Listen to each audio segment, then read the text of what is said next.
Selamat pagi saudara-saudaraku yang dikasihi dan juga diberkati oleh Tuhan. Tidak berkesudahan kasih setia Tuhan, tidak pernah habis rahmat Tuhan, selalu baru setiap pagi. Saudara, bertobat itu artinya berbalik arah. Bertobat itu artinya berbalik arah.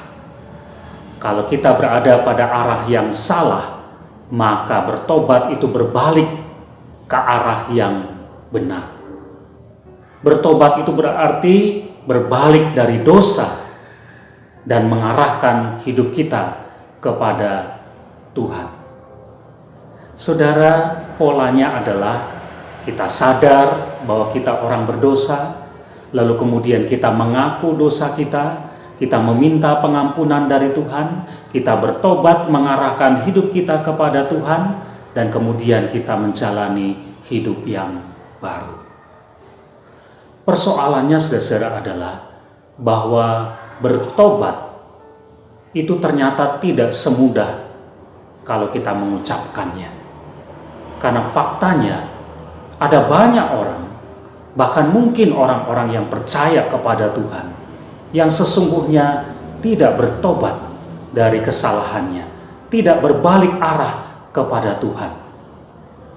Ada orang-orang yang sebetulnya tahu bahwa dia salah, dia berdosa. Bahkan mungkin dia merasa tenang, aman. Kenapa? Karena dosa itu tersimpan dalam hatinya, dalam pikirannya, dan orang lain tidak tahu.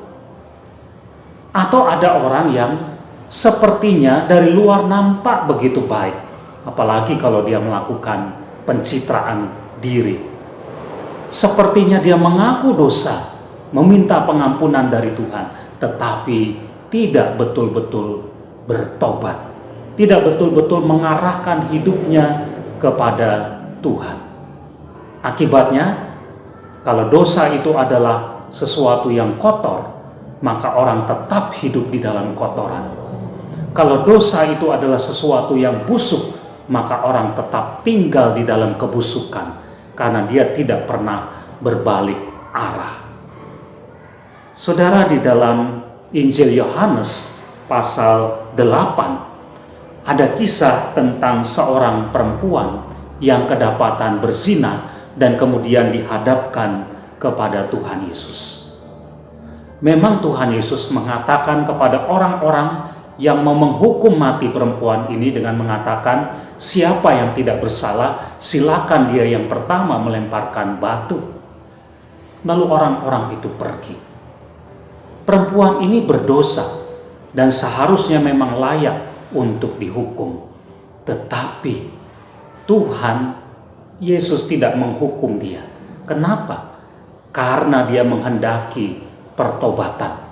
Dan karena itu dia berkata kepada perempuan itu, pergilah, jangan berbuat dosa lagi.